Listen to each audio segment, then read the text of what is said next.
Hi, I'm Dr. Mark, and I'm going to help you sing and perform more like the top artists around the world. I'm a professional voice teacher, performance coach, and opera stage director. I've helped thousands of singers around the world learn the techniques and methods that got the top singers to where they are. Today we're going to be talking about why Mamamoo's Backwoods is so awesome. Thanks to the viewer who recommended that I look at this one and react to it. I'm excited to watch it. Haven't seen it yet, so I'm excited to see what makes you love it and what makes so many other people love it. Here we go.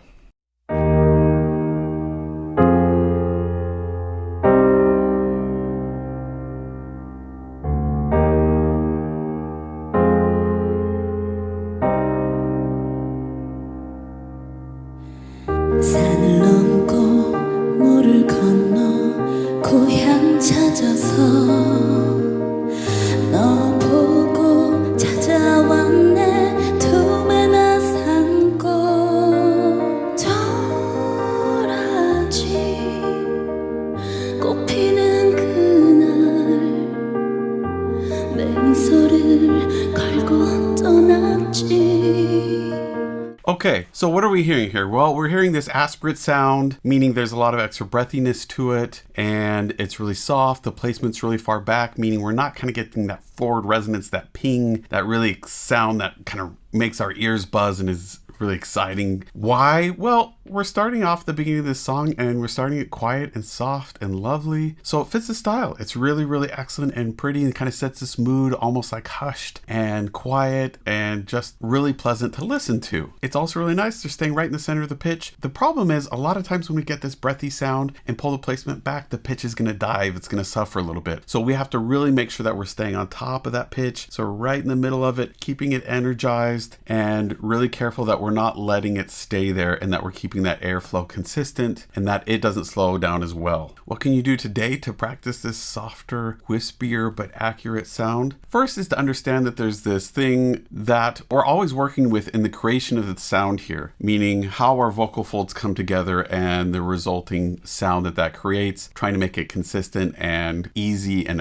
efficient, is this idea of balance of force and flow. So the idea is that we have the force of these vocal folds coming together. Those are those little folds of skin that people call vocal cords. Most voice teachers now call them vocal folds. And they're these folds of skin that kind of undulate and come together and vibrate, make sound. The sound bounces around and here it comes out, right? So the force that those vocal folds have when they come together is part of this balance that we're talking about. The harder they come together, the more airflow it's going to take to press them apart and then suck them back together again and keep this vibration going, right? The other side of that is flow, and that's the airflow coming through. And there's multiple sides of this airflow. There is the volume of air, that quantity of air that's coming out, and its speed that's coming out. How fast is it coming out? What we want is a little teeny tiny consistent stream of air going really fast to suck these vocal folds together and make this really clean connection and then back and apart and keep it going really consistently so we get this nice, consistent, easy, bright sound. And that's the home base that we're going for, this balanced phonation, right? But in this moment when it's not balanced, we want it kind of breathy. Well, what do we have to do instead with this balance of force and flow? Well, what needs to happen is that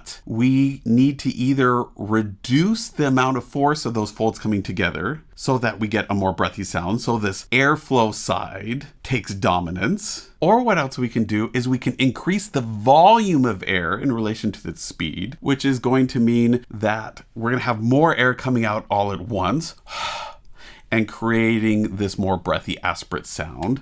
These vocal folds aren't going to come together quite as cleanly because we're letting more air. More air is escaping per undulation and giving us this breathy sound. And so consequently, we're tweaking with this balance of force and flow to get a breathy dominant sound. Or we can go in the reverse and kind of get this pressurized sound that we talk about, which is this force of vocal fold closure to airflow balance gets out of whack in favor of force of vocal fold closure, in which case these are coming together so tightly that air starts to really build up underneath these, causes them to bulge and push them apart and together, and we kind of get this press sound. There's pros and cons to going either way in this balance, and especially staying there too long, and especially if we're trying to sing loud in either one of these that aren't aren't in this balanced spot because, again, this balanced spot is the most efficient. It's going to get these vocal folds doing the most for the least amount of effort. We're going to get the highest yield for effort ratio there. But does that mean that's bad? No, especially when we're talking with mics here because, again, mics mean that we don't have to put so much pressure and energy behind it to be heard. The dynamic level doesn't become as important because the mic takes that over. So we can sing with less stress on those vocal folds and get these sounds without costing quite so much in terms of vocal capital or how fast we're going to fatigue these vocal folds. So here as we're singing here, we're swinging over to get the specific sound, and you'll notice most likely, I haven't watched this yet, that they're going to come back to a clean sound here later on, which then gives us this overall crescendo and change and gives us contrast in the sound, which is all part of the plan, I'm guessing. Again, I haven't seen it yet, but knowing how these usually go, here we go. 변함없는 너의 모습 조금 맘에 놓여 걱정해서 달라진 내 모습 못 알아볼까봐 살아가는 이유가 느껴져 네 품에 안겨 잠들 때면 곁에 있는데도 그리워지네 또 도라지 꽃피는 그날 맹서를 갈고 떠나지 A little more clarity right after that speaking part. 산딸기 물에 흘러 떠나가도 두 번 다시 타향해 안에 가는 날 불빛이 불며 노래하면서 너와 살려온다. So what we expected to happen vocally did. It got clearer. That placement started back and breathy. It started getting cleaner and clearer and pulling forward. It didn't mean we lost this backspace. It just meant we started adding more in the front. We started using less volume of air, but kept that velocity consistent, so it cleaned up right as we expected. What I love here as I'm watching them is they've also captured the simplicity at that start, that softness, by sitting there and being so calm with their body. Not rigid, not stiff, not formal. They're still relaxed, and you can sense there's fluidity in that body, which is really important because we as an audience empathize with that and end up feeling the same thing. But what we are seeing here then in this next section, they give us variety by standing. It gives us more intensity too, right? And we get this more intense musical sound. And so again, they're putting the music, the text, their movement all together. Gotta love it. The other thing I want to notice here is what they're wearing in their costumes here. Where is your attention drawn with each of their costumes? Well, to me, as I'm watching them, each of their outfits are uniquely suited to keeping our eyes on their face, where we want them to be. They give us variety. We can look at the rest of their ensemble, their outfit, and what they're doing, and they're unique, they're interesting, they're fun to kind of see how they match their personality and what they're doing, but our eyes keep coming right back to their faces. So if you're wondering, does my outfit do that? Well, ask someone and say, where are your eyes wanting to go? One of the biggest things to watch for are shapes that point away from your face. So V-necks, that's basically a big arrow pointing down, pointing away from your face. Are there other things that have strong colors that are drawing more attention than your face is? Well, are there big busy patterns on here? Are there like a flower or something in your hair that's drawing our attention away from that face? Make sure that if you are using something to accent, that it's accenting in a way that might draw attention for a second, but then kick right back to your face. Great ways to do that are matching some other color that is on your face. So matching the color of your eyes, your lips, or other makeup items that you have on. So we don't just have continuity, but our eyes, when they see this other accenting piece, is pulled right back to our face and doesn't just take our eyes right to that other distracting item and stay there. Just always remember, your number one asset as a performer is your face. Anytime we're performing, we always have to be aware that what the audience is wanting to see most are our eyes and our face. Does that mean we always have to give them that? No, but we have to be aware that if we aren't, or that we're drawing the attention somewhere else, that we better have a really good reason, because we're taking away our number one communicator and means of reaching that audience.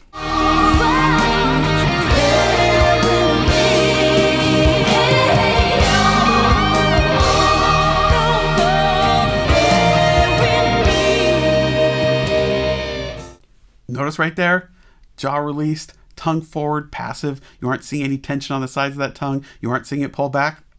Love it.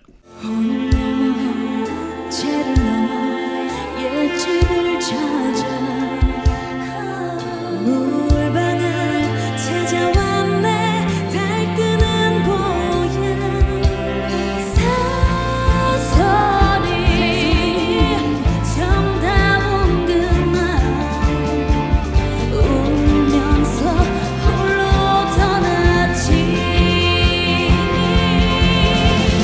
구름은 흘러 떠나가도 두 번 다시 타향해 I'm in the No, she gets up the top. That upper two smile just pops right on out. 시를 뿌리며 너와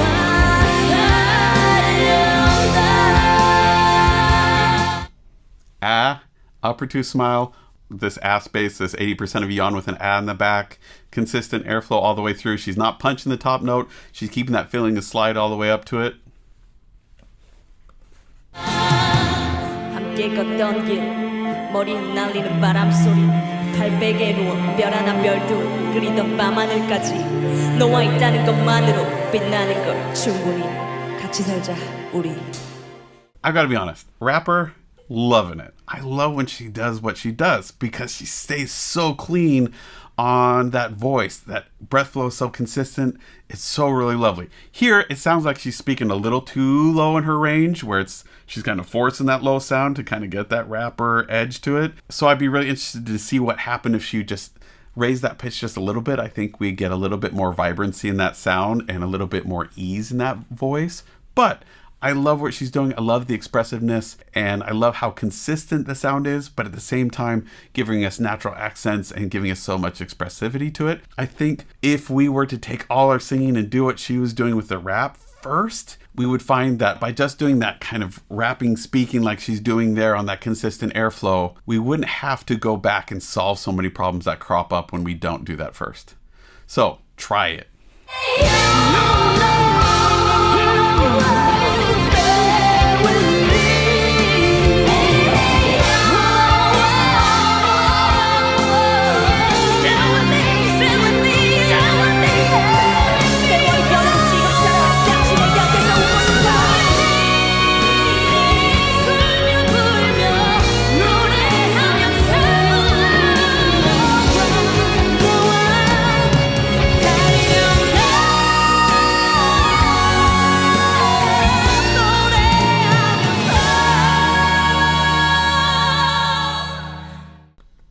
So how do we get that sound? It's actually relatively easy. Why is it relatively easy? Well, it's easy because our body already knows how to do it. We've been doing it since we were little teeny tiny babies. Try it. Wah! Wah! Just easy, simple sound making. What keeps us from doing it, what makes it hard, is that we have this preconception of what we think singing is, that we need to be pushing at it. We see them, it looks like they're working hard, so we need to press and push and force, and it's a high note, so we got to work even harder. Nope. The other thing that's working against us and makes it so hard is because making that sound does not sound as rich and great in our ears as it does out in the room. Those high sounds, that wah, that baby cry sound, it usually just kind of sounds harsh and bright and a little strident, and we can't help but thinking, maybe that's kind of ugly. But you'll notice if you get that wah right, it's going to feel super open and released here. It's going to be buzzy up here. We're going to feel that suspension in that breath. Try it. See if you can get that wah there, and then try singing with that exact same sensation and placement and see what happens for you. I think you're going to find that that's going to unlock a lot of the high notes, keep them consistent and easy.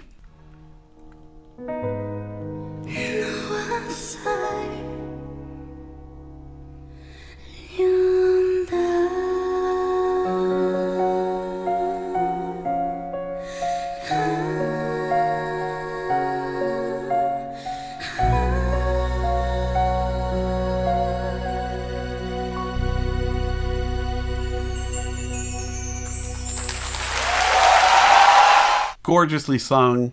Really loved it. Love the overall arc of it. They really were deliberate in choosing how to shape things, so it took us on a nice roller coaster with what we're hearing. Visually, really well done. Their faces were so expressive, so engaging most of the time. One of the things that I wish I could see a little bit more with, that I think would make a big difference, is what they did with the hand that wasn't holding that mic. Sometimes it just looks like they don't quite know what to do with their hand. Like either it's at their side, or they put it up on the mic, or it goes behind their back or on their stomach. But it seems like they just don't quite know what to do with it. And they're not alone. There are so many performers out there that just, once you get up to perform, it's like, I don't know what to do with these hands. They feel like these awkward things at the end of our arms and we don't know what to do with them. But the cool thing is, if you just give yourself permission to let them communicate, let them say what the rest of your body and voice is saying, and use that as the starting base instead of put them by your side and don't do anything with them, and don't be distracted with them, don't fidget, but instead say, explore, take them further, see what you can do with those hands. I think you're going to find that it's a lot less distracting than doing nothing, or doing these very formal positions that get held and end up being a little rigid. So what's something you can do today to help with these hands, help with staying more consistently engaged with the song you're singing or involved with, even when you aren't the center of attention, even when you aren't the one singing and you're in a group like this? Well, as a group together, come up with an idea of the context of where this is happening, who's talking, what's happening, what is the story that you're really telling, so that you can all live in that world together. Even if it's you're each independently living in that world by yourself and singing, or you are each kind of part of that world together. By doing that, you'll create this sense of ensemble, of uniqueness, where we as an audience will be able to see you all inhabit that world together, rather than these isolated individuals who are kind of disconnected and saying similar stuff, but we're not totally convinced by what's going on because the performers themselves haven't established that clear context in their mind. If you don't establish it and it's not clear in your mind, it won't be clear in the audience's mind. A more positive way of saying it would be, the clearer it is in your mind, the more detailed it is in your mind, the more detailed it will be in the audience's mind. Not that they'll necessarily see exactly what's in your brain, but the detail you put with it will unlock their imagination. The other thing that I really loved here is that they were so deliberate about the beginnings and endings. Those are usually the most ignored places. We focus on the high note, we focus on the loud part, we focus on the hard part, but usually the beginning and the end aren't necessarily the most technically demanding. We're either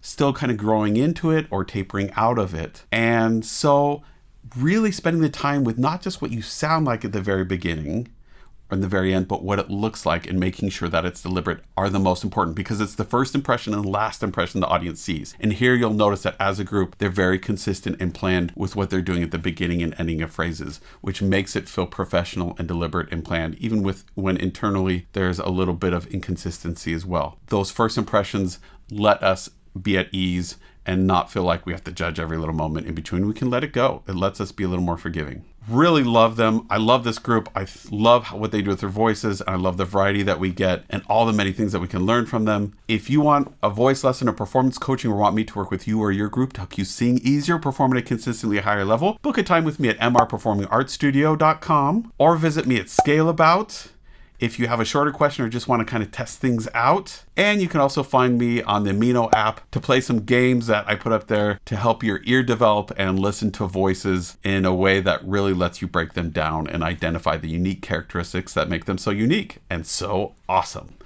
Just like Mamamoo. I look forward to working with you online.